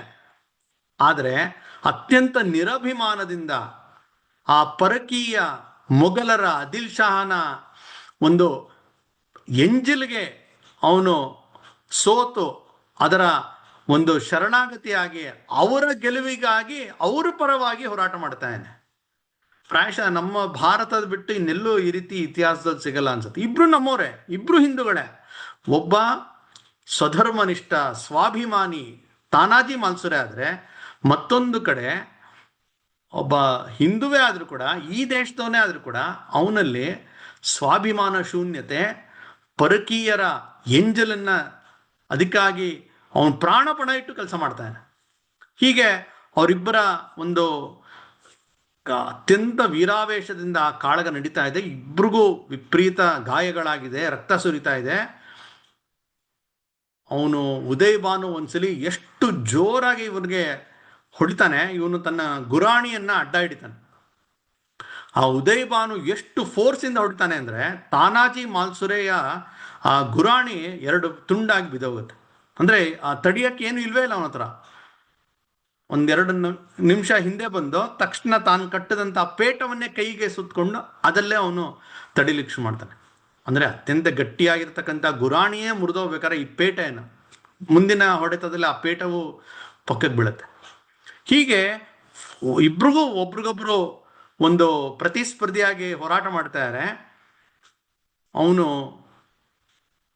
ಇನ್ನೇನು ಒಂದು ಕಡೆ ಪ್ರಹಾರವನ್ನ ತಾನಾಜಿಗೆ ಹೊಡಿಬೇಕು. ತಾನಾಜಿಗೆ ಆಗಲೇ ಸುಸ್ತಾಗ್ಬಿಟ್ಟಿದೆ, ಮೈಯೆಲ್ಲ ರಕ್ತ ಬಂದಿದೆ, ಜರ್ಜರಿತ ಆಗ್ಬಿಟ್ಟಿದ್ದಾನೆ, ತನ್ನೆಲ್ಲ ಶಕ್ತಿ ಆಗ್ತಾನೆ. ಆದರೂ ಕೂಡ ಅವನು ಕುಸಿತಾ ಇದ್ದಾನೆ, ಇನ್ನೇನು ಸಾಯ್ತೀನಿ ಅಂತ ಗೊತ್ತಾಗ್ಬಿಡ್ತಾ ಇದೆ. ಆಗ ತಾನಾಜಿ ಮಾಲ್ಸುರೆಗೆ ನೆನಪಾಗತ್ತೆ ಶಿವಾಜಿ ಮಹಾರಾಜರಿಗೆ ಮಾತು ಕೊಟ್ಟಿದ್ದ. ಏನಂದ್ರೆ, ಈ ಕೊಂಡಾಣವನ್ನ ನಾನು ಗೆಲ್ತೀನಿ. ಆ ಮಾತು ಕೊಟ್ಟಿದ್ದು ನೆನಪಾಗ್ಬಿಡುತ್ತೆ. ಹಾಗಾಗಿ ಅದೆಲ್ಲಿಂದ ಬಂತೋ ಏನೋ ಅಂತ ನನ್ನ ಸಂಪೂರ್ಣ ಒಂದು ಸಾಮರ್ಥ್ಯವನ್ನ ಹಾಕಿ ಅತ್ಯಂತ ಪ್ರಬಲವಾದಂತಹ ಒಂದು ಪ್ರಹಾರವನ್ನ ಉದಯ್ ಭಾನುನ ಎದೆಗೆ ಇವನು ಆ ಕತ್ತಿಯಿಂದ ಹೊಡಿತಾನೆ. ಅದೇ ಕ್ಷಣಕ್ಕೆ ಸರಿಯಾಗಿ ಉದಯ್ ಭಾನು ಕೂಡ ತಾನಾಜಿಯ ಮಾಲ್ಸುರೆಯ ಹೊಟ್ಟೆಗೆ ಅವನು ಬಗೆದು ಬಿಟ್ಟಿರ್ತಾನೆ. ಇಬ್ರಿಗೂ ಒಂದು ಕಡೆಯ ಒಂದು ಪ್ರಹಾರ ಬಿದ್ದಿದೆ. ಇಬ್ರು ಒಳ್ಳೆ ಎರಡು ಪರ್ವತಗಳು ಕೆಳಗೆ ಬಿದ್ದಂತೆ ಇಬ್ರು ಕುಸಿದು ಬೀಳ್ತಾರೆ. ಅದಾಗ್ಲೇ ಒಂದು ಮುಖ್ಯ ಗೆದ್ಬಿಟ್ಟಿದ್ದಾರೆ ಶಿವಾಜಿಯ ತಾನಾಜಿಯ ಸೈನಿಕರು, ಬಹುತೇಕ ಗೆದ್ಬಿಟ್ಟಿದ್ದಾರೆ. ಇನ್ನೇನು ಬೆಳಗಿನ ಜಾವ ಆಗ್ತಾ ಇದೆ, ಸುಮಾರೊಂದು 3:30-4 ಗಂಟೆ ಕತ್ಲೆ ಇನ್ನೇನು ಮುಗಿದು ಬ್ರಾಹ್ಮಿ ಮುಹೂರ್ತ ಬರ್ತಾ ಇದೆ. ಇನ್ನು ಸ್ವಲ್ಪದ್ಗೆ ಅರುಣೋದಯ ಆಗ್ಬಿಡತ್ತೆ. ಅಂತಹ ಸಮಯ, ಇನ್ನೇನು ಗೆಲ್ಲಬೇಕು ಅಂತ ಸಮಯದಲ್ಲಿ ತಾನಾಜಿಯ ಒಂದು ದೇಹ ಅದು ಕೆಳಗೆ ಬೀಳತ್ತೆ. ಯಾವಾಗ ತಾನಾಜಿಯ ಒಂದು ಒಂದು ಅಂತ್ಯ ಆಗಿದ್ದು ನೋಡ್ತಾರೆ ಶಿವಾಜಿಯ ಸೈನಿಕರು, ಮಾವಳಿ ಪೌರರು ಯಾರಿದ್ರು, ಅವ್ರಿಗೆ ಎಲ್ಲೋ ಒಂದು ಕಡೆ ಸಣ್ಣ ಒಂದು ವಿಶ್ವಾಸ ಕಡಿಮೆ ಆಗ್ಬಿಡುತ್ತೆ. ಕೆಲವು ಸಲ ಹಂಗೆ ಜೀವನದಲ್ಲಿ ಎಲ್ಲ ಇರುತ್ತೆ, ಏನೋ ಒಂದು ಸಣ್ಣ ಆತ್ಮವಿಶ್ವಾಸ ಕೊರತೆ ಆಗ್ಬಿಟ್ರೆ ಸೋತೋಗ್ತೀವಿ. ಹಾಗಾಗಿ ಅದೇ ರೀತಿ ಅಲ್ಲಿದ್ದಂಥ ಅವ್ರಿಗೆ ಯಾವಾಗ ತಮ್ಮ ನಾಯಕ ಬಿದೋದ ಆಗ ಒಂದು ಸಣ್ಣ ಒಂದು ಎದೆ ದಸಕ್ ಅಂದ್ಬಿಡುತ್ತೆ. ತಕ್ಷಣ ಅವರು ಬೆನ್ನು ತೋರಿಸಿ ಓಡೋಕ್ಷ ಮಾಡ್ಬಿಡ್ತಾರೆ. ಅಂದರೆ ಇವರು ಒಂದು ಕಡೆಯಿಂದ ಹತ್ಕೊಂಡ್ಬಂದಿರ್ತಾರೆ ಆ ಹಗ್ಗದಲ್ಲಿ, ಆ ಹಗ್ಗದ ಕಡೆಗೆ ಹೊರಟೋಗ್ತಾರೆ. ಯಾಕಂದ್ರೆ ಅಲ್ಲಿಂದ ಇಳ್ಕೊಂಡು ತಪ್ಪಿಸ್ಕೊಂಡು ಹೊರಟೋಗ್ಬೋದು, ಪ್ರಾಣ ರಕ್ಷಣೆ ಮಾಡ್ಕೊಂಡ್ಬಿಡ್ಬೋದು, ಬದುಕ್ಬಿಡ್ಬೋದು, ಹೆಂಗಾರು ಮಾಡಿ ಬದುಕ್ಬಿಡ್ಬೋದು ಅಂತಾರಲ್ಲ, ಆ ರೀತಿ ಅವರೊಂದು ಅಷ್ಟು ಜನ ಓಡಾಡೋಗ್ತಾರೆ. ಅಲ್ಲೇ ಯುದ್ಧ ಮಾಡ್ತಾ ಇದ್ದಂತಹ ತಾನಾಜಿಯ ತಮ್ಮ ಸೂರ್ಯಾಜಿ ಅವನ ಆ ದೃಶ್ಯವನ್ನು ನೋಡ್ತಾನೆ, ಉರ್ದೋಗುತ್ತೆ ಅವನಿಗೆ. ಅವನು ಹೋಗಿದ್ದೆ ಓಡೋಗಿ ಅವ್ರಿಗಿಂತ ಮುಂದೆ ಹೋಗಿ ಯಾವ ಹಗ್ಗವನ್ನ ಹಿಡಿದು ಅವರು ಕೆಳಗೆ ಇಳಿದು ಬಿಡಬೇಕು ಅಂತ ಮನಸ್ಸಿನಲ್ಲಿ ಯೋಚನೆ ಮಾಡಿ ಆ ಮಾವಳಿಪುರವ್ರು ಬಂದಿದ್ರು, ತನ್ನ ಕತ್ತಿಯಿಂದ ಒಂದೇ ಸಲಿಗೆ ಆ ಹಗ್ಗಗಳನ್ನ ಕತ್ತರಿಸಾಕ್ಬಿಡ್ತಾನೆ. ಆ ಹಗ್ಗ ಮೇಲಿಂದ ಬಿದ್ದೋಗುತ್ತೆ. ಅಂದ್ರೆ ಯಾವ ಹಗ್ಗ ಇಟ್ಕೊಂಡು ಅವರು ತನ್ನ ಪ್ರಾಣ ರಕ್ಷಣೆ ಮಾಡ್ಕೊಂಡ್ಬಿಡ್ಬೋದು ಅಂತ ಅವರು ಹೊರಟ್ರು, ಆ ಹಗ್ಗವನ್ನು ಕತ್ತರಿಸಾಕ್ಬಿಡ್ತಾನೆ. ಒಂದ್ಸಲಿ ಗರ್ಜಿಸ್ತಾನೆ, ನಾಚಿಕೆ ಆಗ್ಬೇಕು ನಿಮಗೆ ಅಂತ. ಅಲ್ಲಿ ಅಂತಹ ಒಬ್ಬ ಮಹಾವೀರ, ಮಹಾಪರಾಕ್ರಮಿ ನಮ್ಮ ನಾಯಕ, ಅವನ ಮೃತ್ಯು ಆಗಿದೆ, ಅದಕ್ಕೆ ಅವಮಾನ ಮಾಡಿ ಶತ್ರುಗೆ ಬೆನ್ ತೋರಿಸಿ ನೀವು ಹೋಗ್ತಾ ಇದ್ದೀರ ಜೀವಗಳ್ಳರಾಗಿ, ನಾಚಿಕೆ ಆಗ್ಬೇಕು ನಿಮಗೆ ಅಂತ ಹೇಳಿ ಒಂದ್ಸಲಿ ಅವನು ಬೈತಾನೆ ಚೆನ್ನಾಗಿ. ನೀವು ಹೋಗಿ ಶಿವಾಜಿ ಮಹಾರಾಜರಿಗೆ ಏನಂತ ಮುಖ ತೋರಿಸ್ತೀರಾ? ನಮ್ಮ ನಾಯಕ ಸತ್ತೋದ, ನಾವೆಲ್ಲ ನಮ್ಮ ಪ್ರಾಣ ಉಳಿಸ್ಕೊಳ್ಳೋಕ್ಕೋಸ್ಕರ ಓಡ್ ಬಂದ್ವಿ ಅಂತ ಹೇಳ್ತೀರಾ, ಹೇಡಿಗಳು ನೀವು ಅಂತ ಹೇಳಿ ಒಂದ್ಸಲಿ ಗರ್ಜಿಸ್ತಾನೆ. ಅವನು ಬೈದಿದ್ದು ಹೇಗಿತ್ತು ಅಂತ ಹೇಳಿದ್ರೆ, ಆ ಒಬ್ರೊಬ್ರಿಗೂ ಒಂದು ರೀತಿಯ ಒಂದು ವಿದ್ಯುತ್ ಶಾಕ್ ಕೊಟ್ಟಂಗಾದ. ಡಿ ವಿ ಜಿ ಅವ್ರು ಹೇಳ್ತಾರೆ, ಹೋರಾಡು ಬೀಳ್ವನ್ನ ಒಬ್ಬಂಟಿಯಾದೊಡಂ ಧೀರ ಪಥವೆನ ಬೆದಕು ಸಕಲ ಸಮಯದೊಳಂ.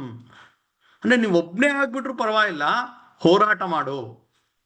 ಹೋರಾಡು ಬೀಳ್ವನ್ನ ಒಬ್ಬಂಟಿಯಾದೊಡಂ ಧೀರ ಪಥವನೆ ಬೆದಕು ಸಕಲ ಸಮಯದೊಳಂ. ಎಲ್ಲಾ ಕಾಲದಲ್ಲೂ ಧೀರರ ದಾರಿಯನ್ನೇ ನೀನು ಹಿಡಿ, ಹೇಡಿಗಳ ದಾರಿಯನ್ನು ಹಿಡಿಬೇಡ ಅಂತ ಏನು ಡಿ ವಿ ಜಿ ಅವರು ಹೇಳಿದ್ದಾರೆ. ಅದೇ ರೀತಿ ಅವನು ಕೊಟ್ಟಂತ ಒಂದು ಶಾಕ್ ಇತ್ತಲ್ಲ, ಪ್ರತಿಯೊಬ್ಬರಿಗೂ ಒಂದು ರೀತಿಯ ಎಲ್ಲಿಲ್ಲದ ಒಂದು ಸ್ಫೂರ್ತಿ ಬಂದಂಗೆ ಆಗ್ಬಿಡುತ್ತೆ. ಒಂದು ರೀತಿ ಅವರೆಲ್ರಿಗೂ ಹೆಂಗೆ ಅವರು ರೀಚಾರ್ಜ್ ಆಗ್ಬಿಡ್ತಾರಂದ್ರೆ, ಮತ್ತೊಮ್ಮೆ ತಿರುಗಿ ಹರ ಹರ ಮಹಾದೇವ್ ಅಂತ ಅವರು ನುಗ್ತಾರೆ. ಅಂದ್ರೆ ಒಂದು ರೀತಿಯ 100 ಆನೆ ಬಲ ಬಂದ್ಬಿಡುತ್ತೆ ಒಬ್ಬೊಬ್ರಿಗೆ. ಪ್ರಾಯಶಃ ಅಲ್ಲೇ ಮೃತನಾಗಿದ್ದಂತಹ ತಾನಾಜಿ ಮಾಲ್ಸುರೆಯ ಒಂದು ಅತೃಪ್ತ ಆತ್ಮ ಇವರೆಲ್ಲರಲ್ಲೂ ಪ್ರವೇಶ ಮಾಡಿಬಿಡ್ತು ಅನ್ಸತ್ತೆ. ಒಬ್ರೊಬ್ರು ತಾನಾಜಿ ಅಂತೆ ಹೋರಾಟ ಮಾಡಕ್ ಶುರು ಮಾಡ್ತಾರೆ. ಹೋಗ್ತಾರೆ ಆ ಒಂದೊಂದು ಶತ್ರುವಿನ ರುಂಡವನ್ನ ಚೆಂಡಾಡ್ತಾರೆ. ನೋಡ್ತಾ ಕೆಲವೇ ನಿಮಿಷಗಳಲ್ಲಿ ಆ ಉದಯ್ ಭಾನು ಅಂತೂ ಸತ್ತಿದ್ದಾನೆ, ಅವನ ಸೈನಿಕರು ಅಷ್ಟು ಜನ ಅವರು ನೆಲಸಮ ಆಗ್ಬಿಡ್ತಾರೆ.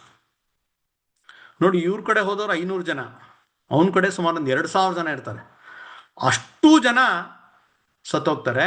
ಶಿವಾಜಿಯ ತಾನಾಜಿ ಕಡೆ ಹೋದಂಥವ್ರ ಪೈಕಿ ಕೇವಲ 50 ಜನ ಮಾತ್ರ ಅವರು ಪ್ರಾಣವನ್ನು ಕಳ್ಕೊಳ್ತಾರೆ. ಅಷ್ಟೊತ್ತಿಗೆ ಒಂದಷ್ಟು ಜನ ಹೋಗಿ ಒಂದಷ್ಟು ಅಲ್ಲಿ ಒಣಗಿದ ಹುಲ್ಲಿರುತ್ತೆ, ಅದನ್ನ ಅವರು ಬೆಂಕಿ ಹಾಕ್ತಾರೆ. ಯಾಕಂದ್ರೆ ಆ ಬೆಂಕಿ ಉರಿಯುತ್ತಲ್ಲ, ಅದು ದೂರದಲ್ಲಿ ಒಬ್ರು ಯಾರೋ ಕಾಯ್ತಾ ಇದ್ದಾರೆ, ಅವ್ರಿಗೆ ಅದು ಗೊತ್ತಾಗ್ಲಿ ಅಂದ್ಬಿಟ್ಟು. ಯಾರದು ಅಂದ್ರೆ ಶಿವಾಜಿ ಮಹಾರಾಜ್. ಇವ್ರನ್ನ ಕಳಿಸ್ಬಿಟ್ಟಿದ್ದಾನೆ ಒಂದು ಪ್ರಾಜೆಕ್ಟ್ ಒಂದು ಕೊಟ್ಬಿಟ್ಟು. ಶಿವಾಜಿ ಆರಾಮಾಗಿ ಮನೇಲಿ ಮಲ್ಕೊಂಡಿಲ್ಲ. ಶಿವಾಜಿ ಆ ರಾಯಗಢದಲ್ಲಿ ಕೂತು ಕೊಂಡಾಣ ಈ ಕೋಟೆ ಏನಿದೆ, ಈ ಕೋಟೆ ಕಡೆನೇ ನೋಡ್ತಾ, ನನ್ನ ತಾನಾಜಿ ಹೋಗಿದ್ದಾನೆ, ನನ್ನ ಸೈನಿಕರು ಹೋಗಿದ್ದಾರೆ, ಇವತ್ತು ರಾತ್ರಿಯೊಳಗೆ ಏನಾರು ಮಾಡಿ ಗೆಲ್ತೀವಿ ಅಂತ ಹೋಗಿದ್ದಾರೆ, ಏನಾಗ್ತಾ ಇದೆ ಒಳ್ಳೇದಾಗ್ಲಿ ಅವ್ರಿಗೆ ಅಂತ ಹರಿಸ್ತಾ ತವಕದಿಂದ ಅದೇ ದಿಕ್ಕಿನಲ್ಲಿ ನೋಡ್ತಾ ಇದ್ದಾನೆ. ಯಾವಾಗ ಆ ಒಂದು ಬೆಂಕಿಯ ಜ್ವಾಲೆ ಕಾಣುತ್ತೆ, ಅವನಿಗೆ ಶಿವಾಜಿಗೆ ಅರ್ಥ ಆಗುತ್ತೆ ನಮ್ಮವ್ರು ಗೆದ್ದಿದ್ದಾರೆ. ಯಾಕೆಂದ್ರೆ ಶಿವಾಜಿಯ ಸೈನಿಕರು ಒಂದು ಕೆಲಸ ಹಿಡ್ಕೊಂಡು ಹೊರಟ್ರೆ ಆ ಗೆಲ್ಲೋ ತನಕ ಬಿಡ್ತಾ ಇರಲ್ಲ. ಆ ರೀತಿಯ ಸೈನಿಕರನ್ನು ಶಿವಾಜಿ ತಯಾರು ಮಾಡಿದ್ದ. ಹಾಗಾಗಿ ಅದು ನೋಡ್ತಂಗೆ ಭಾರಿ ಖುಷಿ ಆಗುತ್ತೆ, ಗೊತ್ತಾಗತ್ತೆ ಇದು ಒಳ್ಳೆ ಸುದ್ದಿ ಅಂತ. ಅಷ್ಟೊತ್ತಿಗೆ ಬೆಳಗಿನ ಜಾವ ಕತ್ತಲೆ ಹರಿದು ಸ್ವಲ್ಪ ಬೆಳಕು ಬರ್ತಾ ಇದೆ. ಆ ಬೆಳಕಿನಲ್ಲಿ ಶಿವಾಜಿಗೆ ಆ ಕೊಂಡಾಣ ಕೋಟೆಯ ಮೇಲೆ ಆ ಹಿಂದಿನ ದಿವಸ ಇದ್ದಂತಹ ಆ ಹಸಿರು ಧ್ವಜದ ಜಾಗದಲ್ಲಿ ಭಗವದ್ ಧ್ವಜ ಕಾಣುತ್ತೆ. ಎಷ್ಟು ಆನಂದ ಆಗಿರ್ಬೇಕು ಹೇಳಿ. ಅಂದ್ರೆ ತನ್ನ ತಾಯಿಗೆ, ಜೀಜಾಮಾತೆ ಅಂದ್ರೆ ಶಿವಾಜಿಗೆ ತಾಯಿ, ಆಕೆ ಅಂತ ಮಾತೆ, ಅವಳು ಕೇಳೋಂಥ ಅಪೇಕ್ಷೆಗಳೇ ಇಂಥದ್ದು. ಅಂತಹಾಗೆ ತಕ್ಕ ಮಗ, ನಾಳೆ ಬೆಳಗ್ಗೆ ಸೂರ್ಯೋದಯಕ್ಕೆ ನಿನಗೆ ಕಣ್ಣಿಗೆ ಕುಕ್ಕಲ್ಲ ಅಂತ ಏನು ಮಾತು ಕೊಟ್ಟಿದ್ದ, ಅದನ್ನ ಶಿವಾಜಿಯ ಸಂಗಡಿಗರು ಅದನ್ನ ಯಶಸ್ವಿಯಾಗಿ ಮಾಡ್ತೋರ್ಸ್ಯಾರ. ಶಿವಾಜಿ ಕಾಯ್ತಾ ಇದ್ದಾನೆ. ಆ ಭಗವದ್ ಧ್ವಜ ಹಾರಾಡಿ ನೋಡ್ದ, ತುಂಬ ಆನಂದ ಆಗ್ಬಿಟ್ಟಿದೆ. ಅವನ ಮನಸ್ಸಿನಲ್ಲೇ ಅಲ್ಲೇ ತಾನಾಜಿಯನ್ನ ಆಲಿಂಗನ ಮಾಡ್ಕೊಂಡ್ಬಿಟ್ಟಿಯಾನೆ. ಇಲ್ಲ ಬೇಗ ಬರಲಿ ಅಂತ ಕಾಯ್ತಾ ಇದ್ದಾನೆ. ಎಲ್ಲ ಸೈನಿಕರು ಬರ್ತಾ ಇದ್ದಾರೆ. ಅಷ್ಟೊತ್ತಿಗೆ ಒಬ್ಬ ದೂತ ಬಂದು ಸುದ್ದಿ ಹೇಳ್ತಾನೆ, ಈ ಥರ ಗೊಂಡಾಣ ಕೋಟೆ ಗೆಲ್ಲಲಾಗಿದೆ, ಆದರೆ ತಾನಾಜಿ ಬಲಿದಾನ ಆಗಿದೆ ಅಂತ. ದುಃಖ ಆಗ್ಬಿಡುತ್ತೆ ಶಿವಾಜಿಗೆ ಅಂತ ಹೇಳಿದ್ರೆ, ಆ ದುಃಖ ಇದೆಯಲ್ಲ, ಯಾಕೆಂದ್ರೆ ಯಾರು ಇವನ ಒಂದು ಬಲಗೈ ಬಂಟ, ಪ್ರಾಣ ಸ್ನೇಹಿತ, ನೋಡಿ ಪ್ರಾಣ ಸ್ನೇಹಿತ ಅಂದ್ರೆ ಇದೆ, ತಾನು ತನ್ನ ವಿಚಾರಕ್ಕಾಗಿ ಪ್ರಾಣವನ್ನು ಕೊಡಲು ಸಿದ್ಧನಾದನಲ್ಲ, ಅಂತಹ ಪ್ರಾಣ ಸ್ನೇಹಿತನ ಕಳ್ಕೊಂಡ್ಬಿಟ್ನಲ್ಲ ಅಂತ ಹೇಳಿ ತುಂಬಾ ದುಃಖ ಆಗತ್ತೆ. ಅವನು ಆಗ ಶಿವಾಜಿ ಹೇಳಿದಂತೆ, ಆ ಒಂದು ಮಾತು ಇವತ್ತಿಗೂ ಮಹಾರಾಷ್ಟ್ರದಲ್ಲಿ ತುಂಬಾ ಪ್ರಸಿದ್ಧವಾಗಿದೆ. ಶಿವಾಜಿ ಹೇಳ್ತಾನೆ, ಗಡ್ ಆಲ ಪಣ ಸಿಂಹ ಗೇಲ. ಗಡ ಏನೋ ಬಂತು, ಆದ್ರೆ ನನ್ನ ಸಿಂಹ ಹೊರಟೋಯ್ತು ಅಂತ. ಕೋಟೆ ಗೆದ್ಬಿಟ್ಟೆ, ಆದ್ರೆ ನನ್ನ ಸಿಂಹ ಕಳ್ಕೊಂಡ್ಬಿಟ್ಟೆ ಅಂತ. ತಕ್ಷಣ ಶಿವಾಜಿ ಅಲ್ಲಿ ಧಾವಿಸ್ತಾನೆ. ಆ ಸಿಂಹ, ಅಕ್ಷರಶಃ ಸಿಂಹ, ನರಸಿಂಹ, ಶಿವಾಜಿಯ ಜೊತೆ ಇದ್ದಂಥ ಒಬ್ಬ ಅತ್ಯಂತ ಪರಾಕ್ರಮಿ ಹೋರಾಟಗಾರ. ಅವನ ಒಂದೇನಲ್ಲಿ ಬಲಿದಾನ ಆಗಿ ಅವನ ದೇಹ ಎಲ್ಲಿದೆ ಅದನ್ನ ನೋಡಿ ಶಿವಾಜಿಗೆ ಇಷ್ಟು ದುಃಖ ಆಗ್ಬಿಡುತ್ತೆ, ಗೊಳೋ ಅಂತ ಬಿಡ್ತಾನೆ. ಆಮೇಲೆ ತಾನು ಹಾಕೊಂಡಂತಹ ಒಂದು ಮುತ್ತಿನ ಹಾರ ಅದನ್ನು ತೆಗೆದು ಅವನ ತಾನಾಜಿಯ ಒಂದು ದೇಹಕ್ಕೆ ಅದನ್ನ ಸಮರ್ಪಣೆ ಮಾಡ್ತಾನೆ. ಅಂದ್ರೆ ಅವನು ಯಾವ ರೀತಿ ಅವನಿಗೆ ಆದರ ಮಾಡಬೇಕು ಅಂತ ಆ ಕ್ಷಣದಲ್ಲಿ ಶಿವಾಜಿ ಹೊಳೆಯುತ್ತೆ, ಅದನ್ನು ಹಾಕ್ತಾನೆ. ಇವತ್ತಿಗೂ ಆ ತಾನಾಜಿ ಮಾಲ್ಸುರೆ ವಂಶಸ್ಥರು ಅದನ್ನ ಕಾಪಾಡ್ಕೊಂಡ್ ಬಂದಿಯಾರಂತೆ. ಆ ಮುತ್ತಿನ ಆ ನೆಕ್ಲೆಸ್, ಒಂದು ಹಾರ, ಶಿವಾಜಿ ಮಹಾರಾಜರು ಅವನಿಗೆ ಗೌರವಿತವಾಗಿ ಕೊಟ್ಟಂತಹ ಒಂದು ಅಪೂರ್ವವಾದಂತಹ ಕೊಡುಗೆ. ಅಷ್ಟೇ ಅಲ್ಲ, ಆ ಸಿಂಹದಂತೆ ಇದ್ದಂತಹ ಆ ತಾನಾಜಿಯ ಬಲಿದಾನ ಆಗಿದ್ರಿಂದ ಆ ಕೊಂಡಾಣ ಕೋಟೆಗೆ ಸಿಂಹಗಡ ಅಂತ ಹೇಳಿ ಅದನ್ನ ನಾಮಕರಣ ಮಾಡ್ತಾರೆ. ಅತ್ಯಂತ ಸಮರ್ಥವಾದಂಥ ಒಂದು ಮರುನಾಮಕರಣ ಅದು. ಇವತ್ತಿಗೂ ಅದನ್ನು ಸಿಂಹಗಡ ಅಂತಾನೆ ಅದು ಪ್ರಸಿದ್ಧವಾಗಿದೆ. ತಾನಾಜಿ ಮಾಲ್ಸುರೆ ಬಲಿದಾನ ಆದಂಥ ಒಂದು ಸ್ಥಳ. ಅದಾದ್ಮೇಲೆ ಸುಮಾರು 100 ವರ್ಷ ಅದು ಮರಾಠ ಕೈಲೇ ಇರುತ್ತೆ. ಮುಂದೆ ಬ್ರಿಟಿಷರು 1817 ಇಸ್ವಿಯಲ್ಲಿ ಯಾವಾಗ ಅವರು ಮರಾಠರನ್ನ ಸೋಲಿಸ್ತಾರೆ, ಆ ಪೂನಾದ ಒಂದು ಕೋಟೆಯನ್ನು ಅವರು ಗೆಲ್ತಾರೆ, ಆ ಸಮಯದಲ್ಲಿ ಅವರು ತೋಪನ್ನು ಹಾರಿಸಿ ಇಡೀ ಆ ಕೋಟೆಯನ್ನ, ಸ್ಮಾರಕ ಎಲ್ಲವನ್ನು ಧ್ವಂಸ ಮಾಡಿಬಿಡ್ತಾರೆ. ಅವನನ್ನು ಸ್ಮಾರಕ ಮಾಡಿದ್ರು, ಆದರೆ ತೀರಾ ಇತ್ತೀಚೆಗೆ ಅಂದರೆ 2019 ಇಸ್ವಿಯಲ್ಲಿ ಆ ತಾನಾಜಿ ಮಾಲ್ಸುರೆ ಬಲಿದಾನ ಆದಾಗ ಇಟ್ಟಂತಹ ಒಂದು ಸ್ಮಾರಕ, ಆ ಒಂದು ಕಲ್ಲು ಈಗ ಸಿಕ್ಕಿದೆ, ಒಂದು 6-7 ವರ್ಷದ ಕೆಳಗೆ. ಅಂದ್ರೆ ಆ ಒಂದು ಶಿವಾಜಿಯ ಒಂದು ಜೀವನದ ಕಥೆಯೇ ಹೇಗೆ ಅಂದ್ರೆ, ಈ ಸಮಾಜವನ್ನ ರಕ್ಷಣೆ ಮಾಡಬೇಕು, ಹಿಂದೂ ಈ ಸ್ವರಾಜ್ಯವನ್ನು ಉಳಿಸ್ಬೇಕು, ಹಿಂದೂ ಧರ್ಮ ರಕ್ಷಣೆ ಆಗಬೇಕು, ಹಿಂದೂ ಸಂಸ್ಕೃತಿ ಉಳಿಬೇಕು ಅನ್ನುವ ಕಾರಣಕ್ಕಾಗಿ ಶಿವಾಜಿ ತಯಾರು ಮಾಡಿದಂತಹ ತನ್ನ ಸಂಗಡಿಗರ ಒಂದು ಮನೋಧೈರ್ಯ, ಮನೋಸ್ಥೈರ್ಯ, ಮನಸ್ಥಿತಿ, ಅವರ ತ್ಯಾಗ ಅದು ಈ ರೀತಿ ಇತ್ತು ನೋಡಿ. ಅವರ ಮನೆಯನ್ನ ಒಂದ್ಸಲಿ ಹೇಗಿತ್ತು ತಾನಾಜಿಯ ಮನೆ, ಆ ದೃಶ್ಯವನ್ನ ಒಂದ್ಸಲಿ ಕಲ್ಪನೆ ಮಾಡ್ಕೊಳ್ಳೋಣ. ಶಿವಾಜಿಯ ತಾನಾಜಿಯ ಏನು ಮಗನ ಮದುವೆ ಆಗ್ಬೇಕಾಗಿದೆ, ಅಲ್ಲಿ ಮದುವೆ ಆಗಿದೆ. ಆದರೆ ಒಂದ್ ಕಡೆ ಮದುವೆ ಆಗಿ ಮದುವೆಯ ಮೆರವಣಿಗೆ ನಡೀತಾ ಇದ್ರೆ, ಅದಾದ ನಂತರ ತಾನಾಜಿಯ ಶವಯಾತ್ರೆ. ಒಂದೇ ಮನೆಯಲ್ಲಿ ಮಗನ ಮದುವೆಯ ಮೆರವಣಿಗೆ ಆದರೆ ತಂದೆಯ ಶವಯಾತ್ರೆ, ಅಂತ್ಯಯಾತ್ರೆ. ಸೊಸೆ ಅಂದರೆ ರಾಯ್ಬಾನ ಹೆಂಡತಿ, ಅವಳು ತಾಳಿ ಕಟ್ಕೊಳ್ತಾಳೆ. ಅವಳ ಅತ್ತೆ ತಾನಾಜಿಯ ಹೆಂಡತಿ ತಾಳಿಯನ್ನು ಬಿಚ್ಚಿಡ್ತಾಳೆ. ಸೊಸೆ ಸಿಂಧೂರವನ್ನ ಧರಿಸುತ್ತಾಳೆ. ಅತ್ತೆ ತನ್ನ ಸಿಂಧೂರವನ್ನು ಅಳಿಸ್ಕೊಳ್ಬೇಕಂತ ಪರಿಸ್ಥಿತಿ ಬರುತ್ತೆ ಒಂದೇ ಮನೆಯಲ್ಲಿ. ಜೊತೆಗೆ ಅದಾದ್ಮೇಲೆ ಆ ತಾನಾಜಿಯ ಮಗ ರಾಯ್ಬಾ 10 ದಿವಸದ ಕಾರ್ಯವನ್ನು ಮುಗಿಸಿ ಕತ್ತಿ ಹಿಡಿದು ಅವನು ಮತ್ತೆ ಯುದ್ಧಕ್ಕೆ ಅವನು ಹೊರಡ್ತಾನೆ. ಈ ರೀತಿಯ ಒಂದು ರಾಷ್ಟ್ರೀಯ ಶಿಕ್ಷಣ, ಸ್ವಧರ್ಮ ನಿಷ್ಠೆ, ಈ ರೀತಿಯ ಒಂದು ಧ್ಯೇಯ ನಿಷ್ಠೆ ಯಾವ ಶಾಲಾ ಕಾಲೇಜಲ್ಲಿ ಇವತ್ತು ಕಲಿಸಲಾಗ್ತಾ ಇದೆ? ಯಾವ ಎಜುಕೇಶನ್ ಸಿಸ್ಟಮ್ನಲ್ಲಿ ಈ ದೇಶಕ್ಕೆ ನಾವು ನಿಷ್ಠರಾಗಿರ್ಬೇಕು ಅಂತ ಇವತ್ತು ಯಶಸ್ವಿಯಾಗಿ ಕಲಿಸಲು ಸಾಧ್ಯವಾಗ್ತಾ ಇದೆ? ಶಿವಾಜಿ ಮಾಡಿದ್ದ. ಶಿವಾಜಿಯ ಸಂಗಡಿಗರು, ಶಿವಾಜಿಯ ಸೈನಿಕರು, ಶಿವಾಜಿಯ ಸುತ್ತಮುತ್ತ ಇದ್ದಂಥ ಅವನ ಜೊತೆಗಾರರಲ್ಲಿ ಈ ರೀತಿಯ ಒಂದು ಜೀವನಕ್ಕೆ ಒಂದು ದೊಡ್ಡ ಧ್ಯೇಯವನ್ನ ಅವರ ಹೃದಯಗಳಲ್ಲಿ ಶಿವಾಜಿ ಅತ್ಯಂತ ಯಶಸ್ವಿಯಾಗಿ ಮೂಡಿಸಲು ಸಾಧ್ಯವಾಯಿತು. ಹಾಗಾಗಿ ಅವನು ಹಿಂದವಿ ಸ್ವರಾಜ್ಯ ಸ್ಥಾಪನೆ ಮಾಡಲಿಕ್ಕೆ ಸಾಧ್ಯವಾಯಿತು. ಹಾಗಾಗಿ ನಾವು ನೀವೆಲ್ಲ ಇವತ್ತು ಹಿಂದೂಗಳಾಗಿ ಉಳಿದಿದ್ದೇವೆ. ಅಂದರೆ ನಾವಿವತ್ತು ಹಿಂದೂವಾಗಿದ್ದೀವಿ ಅಂತ ಹೇಳಿದ್ರೆ ನಮ್ಮ ಪೂರ್ವಜರು ಈ ರೀತಿಯೆಲ್ಲ ಹೋರಾಟ ಮಾಡಬೇಕಾಯ್ತು. ಔರಂಗಜೇಬ್ ಕಾಲದಲ್ಲಿ ಹಿಂದೂವಾಗಿರ್ಬೇಕು ಅಂದ್ರೆ ತಲೆಗಂದಾಯ ಟ್ಯಾಕ್ಸ್ ಕಟ್ಟಬೇಕಾಯ್ತು, ಜಜಿಯಾ ಕಟ್ತಾ ಇದ್ರು. ಆ ರೀತಿ ಕಟ್ಟಿಯೂ ಅವರು ನಮ್ಮ ಒಂದು ಪರಂಪರೆಯನ್ನು ಉಳಿಸ್ಕೊಂಡು ಬಂದಿದ್ದಾರೆ. ಹಾಗಾಗಿ ಇವತ್ತು ನಾವೆಲ್ಲ ಇವತ್ತು ಹಿಂದೂಗಳಾಗಿದ್ದೇವೆ. ಅಂದ್ರೆ ಒಬ್ಬ ವ್ಯಕ್ತಿ ಅವನು ಹೇಗೆ ಅವನ ಜೀವನವನ್ನ ಅವನು ಬೆಳೆಸ್ಕೋಬೇಕು, ಅವನ ಜೀವನದ ಉದ್ದೇಶ ಏನು ಅಂತ ನಾವು ನಾನಾಜಿ ಅಂತ ವ್ಯಕ್ತಿಗಳ ಜೀವನದಿಂದ ನಾವು ನೋಡ್ಬೋದು. ಅವನು ಯಾವಾಗ ಹುಟ್ಟಿದ ಖಚಿತವಾದ ಇಸ್ವಿ ಗೊತ್ತೇ ಇಲ್ಲ. ಇಸ್ವಿ ದಿನಾಂಕ ಬಿಡಿ, ಇಸ್ವಿನೇ ಗೊತ್ತಿಲ್ಲ. ಆದರೆ ಅವನು ಸತ್ತಂತಹ ದಿನ ಫೆಬ್ರವರಿ 4, 1670 ಇಸ್ವಿ ಇತಿಹಾಸದಲ್ಲಿ ಒಂದು ಚಿರಸ್ಥಾಯಿ ಆಗಿದೆ. ಯಾಕೆಂದ್ರೆ ಅವನ ಮೃತ್ಯು ಈ ರೀತಿಯ ಒಂದು ಪವಿತ್ರ ಕಾರ್ಯಕ್ಕಾಗಿ, ಒಂದು ಶ್ರೇಷ್ಠ ಉದ್ದೇಶಕ್ಕಾಗಿ ಅವನ ಒಂದು ಬಲಿದಾನ ಆಗಿದ್ರಿಂದ ಅದು ಇವತ್ತು ದಾಖಲಾಗಿದೆ. ಗಣೇಶ ಅವನಿಗೆ 40-45 ವರ್ಷ ಇರಬೇಕಾಗ